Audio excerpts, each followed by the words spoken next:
An interesting research here. A research team in China found that the elite comfort food that we all love so very much, French fries, could be causing a negative impact on your mental health. Odyssey Behavioral Healthcare Chief Medical Officer and Psychiatrist Dr. Daniel Bober joins us to break down this study. I appreciate you joining us this morning. The headlines grab your attention. French fries could cause anxiety and mental health. I know there's more to it than that, but let's talk first of all about what the study found. Well, it's very provocative, but I think the message is that French fries don't cause depression, but fried foods, unhealthy lifestyles can certainly lead to worsening mental illness, and it is a risk factor. And what the study showed was that there was a higher percentage of people suffering from depression and anxiety who were consuming French fries. But again, they had trouble saying whether people with mental illness are more likely to consume fried or fatty foods, or that people who consume fried and fatty foods are more likely to have mental illness. So that was kind of the takeaway from the study. Yeah, it's kind of the old chicken or the egg going on here, right? Which one comes first in this potential or in scenario? this case, the fried chicken and the egg. There you go. I like that analogy a little bit better. So what are the takeaways here, though? Is it just that, depending, I guess, on which way we look at it, just avoid the fried food if we're feeling down, or can you even draw that correlation? Well, it's interesting. These so-called comfort foods actually release serotonin, which is sort of one of the feel-good neurotransmitters in our brain. So when we're stressed, we tend to reach for fried foods or ultra-processed foods.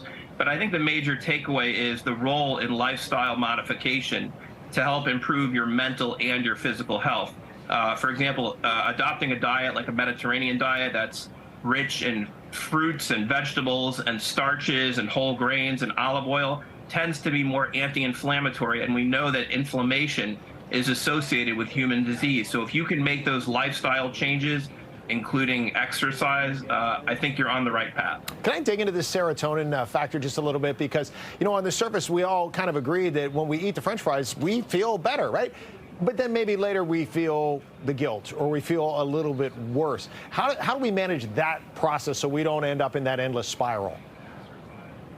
By doing things that, again, improve lifestyle overall, not fad diets, but actually doing something that you're making slow changes that you can adopt every day in your life. These quick fixes, they don't last. They provide temporary relief or a temporary boost, but they don't endure through time. So making changes in your life that you can adopt every day is the key. Now, you're looking at this from the psychological aspect, which is that's your wheelhouse, and I appreciate that very much. From a medical standpoint, this study did show, or tend to show, if you did eat fried foods all the time, like way more than probably most people do, it could release certain chemicals that then could impact the brain in some way. How much are we talking about, how much we would have to eat to have it physically impact us, not just mentally? Well, I don't think they actually quantified it to an exact amount. But unfortunately, the American diet is very calorically rich and nutrient poor, and I think that's part of the problem.